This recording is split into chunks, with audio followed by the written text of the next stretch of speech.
Alrighty, everyone. Thanks for making it here to the third part of the Health and More Policies presentation.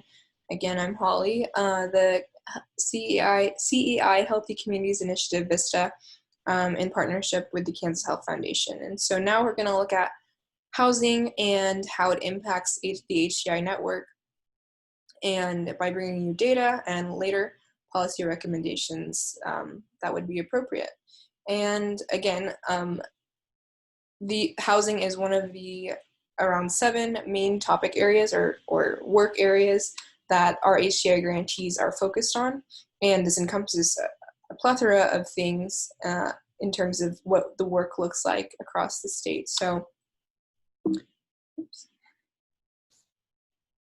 zooming out at the state of Kansas, there are around 376,502 renter households. Again, remember our population is about 3 million, 2.9 million people. And so just converted into percentage, that's about 34% of Kansan households being renters. And so that's kind of going to be the focus, like rental housing and how that plays into how that indicates, financial stability, and also it affects financial stability. So out of that 376,502 rental households, around 62,800 of those people use federal rental assistance. And out of that population, so zooming in even deeper, that 74% of those people using federal assistance are seniors, children, or people with disabilities, families with children, or people with disabilities. This is all coming from the Center on Budget and Policy Priorities. And another thing that I'll be talking to and bringing you a lot of data on is talking about wages. And so our minimum wage is at $7.25 an hour. And if you look at this, according to the National Low Income Housing Coalition, if you were making $7.25 per hour, you would have to work 69-hour work weeks to afford a 1-bedroom rental on minimum wage. And I think this is just looking at the average Kansas rental price. So 69 hours. I know there are people working 2 jobs that are around 60, but now when we look at the average renter wage, so our minimum wage is $7.25. Our average renter wage is $13.69. But again, according to the National Low Income Housing Coalition, if you made this wage, you would still have to work around 47-hour work, have a 47-hour work week to be able to afford a 2-bedroom rental house, according to Kansas standards.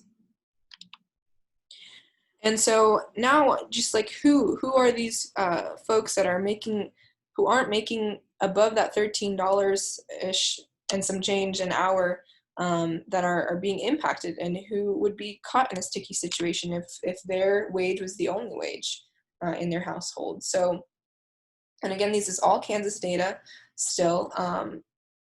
I put to the side that the 1-bedroom housing wage average is actually $12.48.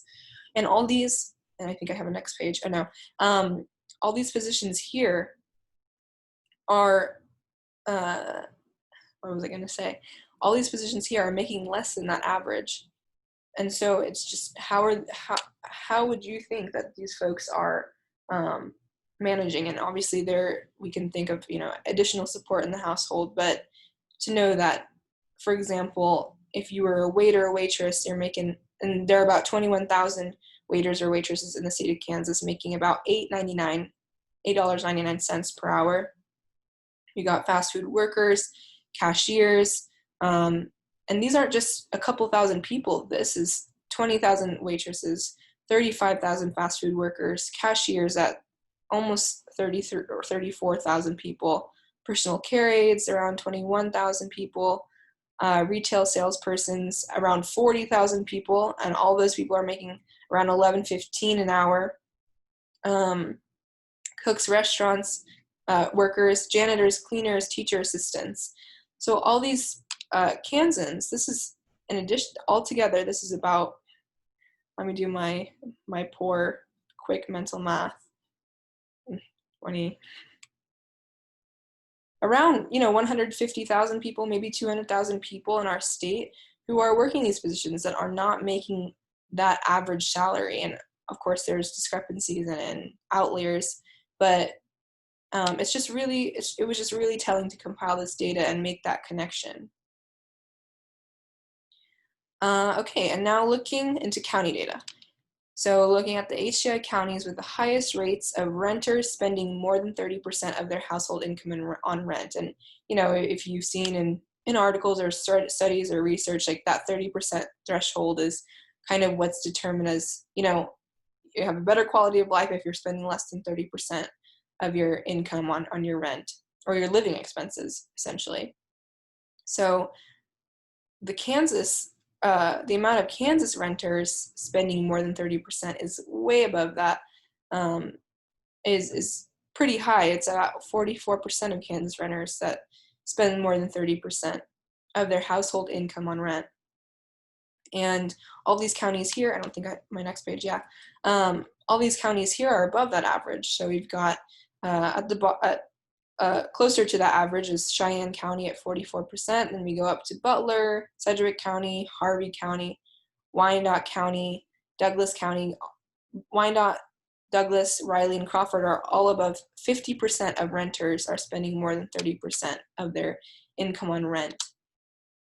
And if you've not lived through this experience, it's difficult to see how that really feels to be spending more than 30% of your monthly income on your rent.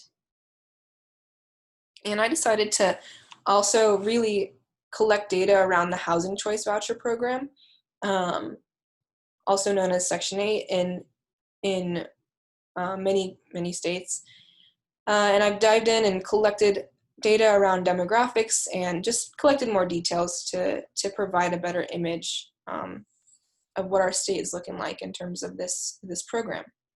And again, I'm sorry to make this distinction too, but the data here is only, you're going to see a lot of counties repeated, and that's kind of because, or that's mostly because on the housing voucher state website, these counties were the only ones that had data available. So it's a bit skewed, so the rankings aren't, all encompassing.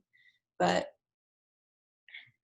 looking at it, the number of just general data, the number of active vouchers is listed here, as well as the average waiting time to be able to redeem your housing voucher or be in the program. So in Sedgwick County, there's about 2,500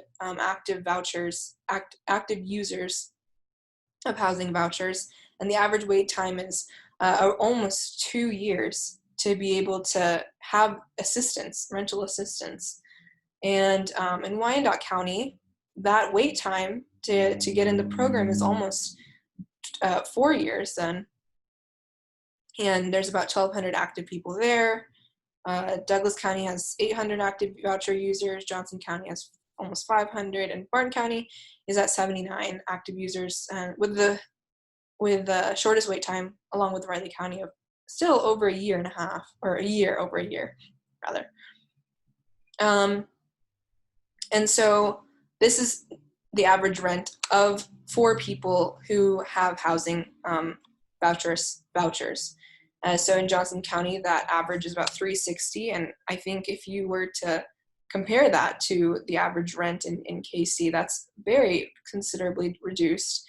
So you just see, like, this is a benefit of housing vouchers, but allowing people to afford a place, a shelter. And I was interested and intrigued by this data related to the housing voucher program, and it shows the percent of households that are active voucher users headed by minorities. In Wyandotte County, that's about 80% of their voucher users. Sedgwick County, 70%, Riley County, 50%, Johnson County, 42%, and Barton County with 7%. Like I said, this isn't all 18 counties, based on 18 counties data. Just these counties were the ones that had extensive data collected. So this kind of goes hand in hand with this slide, and looking at the percent of households headed by women.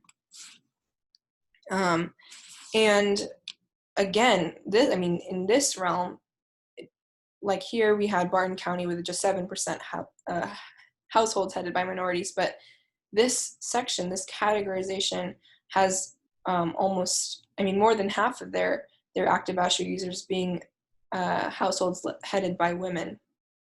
And you can think about the societal and historical issues that can shed light on this, and just the work that needs to be done to make sure that financial stability is for everyone and is accessible to everyone. If I duplicated the slide, my bad. And now, like, taking all those statistics and demographics into account, we're also seeing how it's compounded, and knowing that the percent of households who are actively using vouchers that are very low income. So there's low income, very low income. So this is meaning, like, I put the average salary here, and so 100% of Barton County active users of housing vouchers are considered very low income based on their income, and this number doesn't drop below 85% for any of these counties that have data on them, which is we're gonna applaud that and commend that the housing voucher program connects them to housing options, affordable housing options. But then you have to look back and think about that slide about the wages that are earned by a significant portion of our population that aren't even able to afford a one-bedroom apartment. Another demographic taken into account in the research is that in our HCI counties that have data on them, about the percentages where there's a disabled head of household that are younger than 61 years old. So in Barton County, that's about 80% of the active voucher users, lots of words there, active voucher users that are considered disabled, that are also younger than 61 years old. So that's the highest percentage there, which much surpasses the others. Riley County at 30%. Now getting finally to the exploring our policy recommendations, and this entire segment is modeled after Casey Tennant's work and their research and their on-the-ground experiences. And like I said, I mostly have been pulling recommendations that could be tangible and workable for our communities across the state working on health equity. So what we'll be talking about here is affordability, availability, landlord accountability, and tenant protections. I had to end it without that quadruple A. All right, so speaking to affordability, I provided all those statistics about our specific workforce here in Kansas, like what that looks like, what the jobs are, what they're earning, and how that connects to housing prices. And so our median rent in Kansas is at $840 a month in 2018, and it's increased since then. Okay, and this is actually for Kansas City, so I'm not going to say that this applies to Kansas, but just knowing that rent is increasing in parts of our state, if not all of the parts. So what this looks like in Kansas City is that 157,800 people in the Kansas City area are paying more than half their income on rent. Evictions based on non-payment are at an all-time high. The supply of affordable housing is not meeting demand.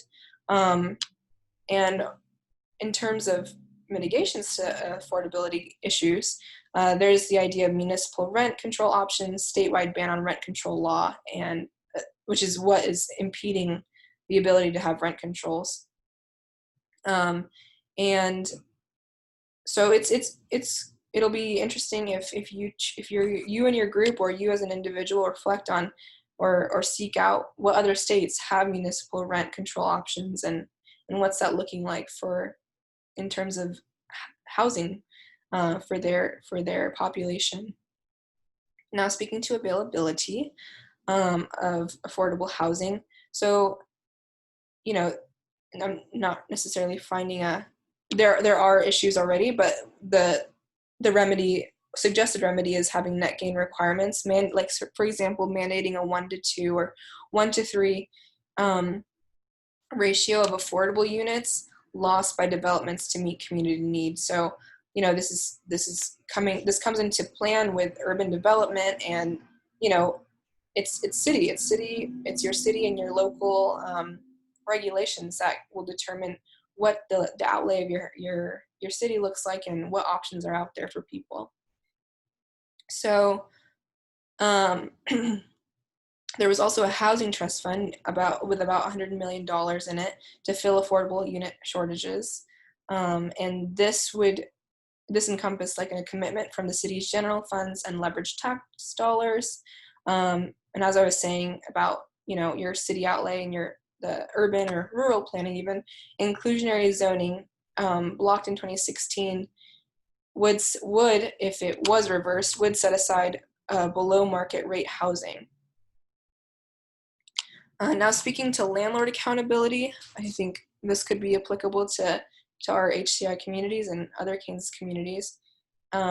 It's important to know that, and I use this mischievous looking business person here, and there's reports of landlords neglecting maintenance, homes filled with mold, sewage leaks out of pipes, gaps beneath doors. I've heard it from my own circles, and this is from KC Tenants reporting, so it's throughout the state. There was a 2016 Kansas law protecting landlords from mandatory inspections of the inside of their rentals. So this is basically saying that there was a Kansas law that prohibited being able to inspect the inside of landlord property because of the idea of rent, which they flipped it on the renters and said that this is renter privacy and mandating warrants to inspect. Another effect of landlords not being accountable, a repercussion of it even, is that renters are withholding rent to try to make landlords take action on repair claims.